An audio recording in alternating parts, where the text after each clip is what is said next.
asas yang kita harus betul-betul memperhatikan tentang tauhid ini. Harus dakwakan. Kalau sembunyikan, kita nggak jelaskan, kapan mau dijelaskan?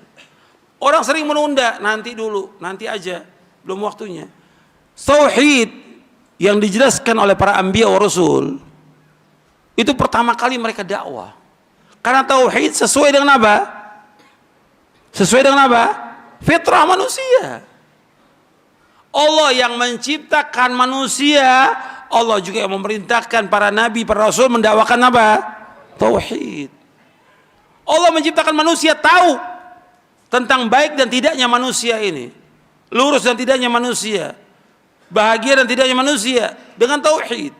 Makanya semua nabi manhajnya jelas. Nah, banyak para dai yang tidak punya manhaj, yang tidak tahu manhaj. Manhajul anbiya fi da'wati ila Allah at-tauhid fi al-hikmah wal aql. Manhajul anbiya fi da'wati ila Allah tauhid fi al-hikmah wal aql. Manhajnya para nabi dan para rasul semuanya sama, memulai dakwah dengan tauhid. Itulah dakwah yang hikmah. Dakwah yang dikatakan dakwah yang hikmah, menjelaskan tentang tauhid, menjelaskan tentang syirik, itu hikmah.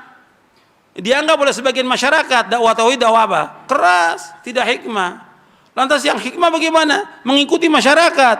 La haula wala quwwata illa billah. Ya rusak agama ini. Masyarakat awam nggak punya ilmu. Tadi saya sebutkan sifat manusia apa? Bodoh. Kok ngikuti orang bodoh? Dia dikasih sama Allah sedikit ilmu, sampaikan ilmu itu kepada manusia. Jelaskan. Susah memang. Banyak cemoohan, harus sabar. Daripada Allah sebutkan fama asbarahum 'alan nar. Kok mereka sabar dengan masuk neraka? Mendingan sabar di dunia dengan celaan, cacian, tetap untuk memperjuangkan tauhid. Daripada nanti dimasukkan ke dalam neraka. Berapa tahun dimasukkan neraka? Jutaan tahun. Kok sabar? Nggak sabar 60 tahun dakwah ini nggak sabar. Celaan, cacian, makian dihalangi dakwah ini. Masjid dihalangi, jalan terus dakwah. Nggak boleh berhenti dakwah ini. Ini dakwah benar, sesuai dengan fitrah manusia.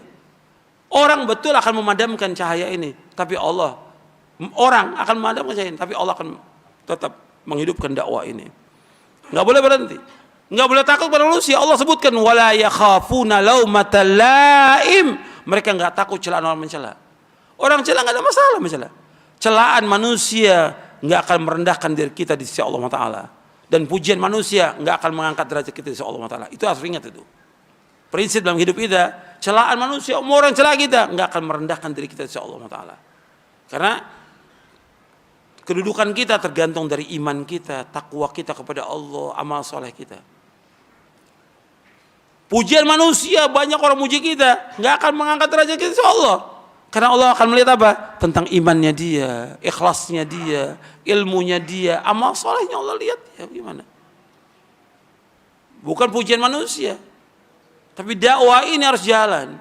Makanya antum lihat, para nabi dan para rasul dipuji atau dicela oleh umatnya? Dicela. Kita nggak mengharapkan celaan manusia. Tapi kita tetap wajib mendakwakan dakwah ini. Kita ingin cari redhonya siapa? Allah, bukan redhonya manusia. Nabi Muhammad SAW ketika Nabi belum mendakwakan dakwah tauhid, dipuji nggak Nabi? Dipuji, disanjung. Tapi ketika Nabi mendakwakan dakwah tauhid, dicela Nabi, dihina, diejek, dilecehkan, dilempari dengan batu, sahabatnya disiksa, sampai ada di antara mereka yang dibunuh. Kenapa? Tauhid. Bukan mempertahankan segala macam, bukan. Bukan mempertahankan partai, bukan. Bukan mempertahankan ormas, bukan. Bukan mempertahankan suku, bukan. Tapi mempertahankan dakwah yang hak ini. Untuk membela agama ini. Sampai mereka apa? Disiksa oleh orang-orang kafir. Nggak ada yang lain. Mereka bukan mencari dunia, yang mereka cari akhirat.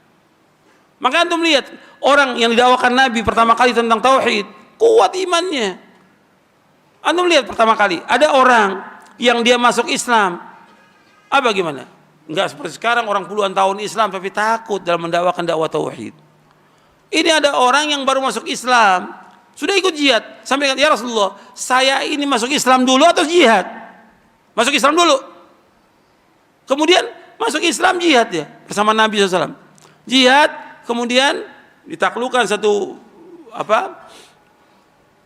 benteng dari orang-orang Yahudi, kemudian dibagi dia. Dibagi apa? Ghanimah. Ketika dia terima ghanimah, bukan ini yang saya harapkan. Ini orang pertama kali baru masuk Islam. Bukan ini yang saya harapkan. Yang saya harapkan, saya dipanah di sini, kemudian saya syahid, saya masuk surga. Tahu tujuan hidupnya itu, baru masuk Islam. Orang Islam yang sekian lama nggak tahu tujuan hidupnya kemana. Orang Islam harus tahu bahwa tujuan hidupnya jannah, surga yang dia tuju.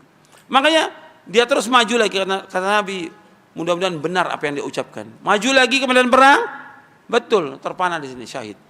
Aku akan jadi saksi di hari kiamat, kata Nabi SAW.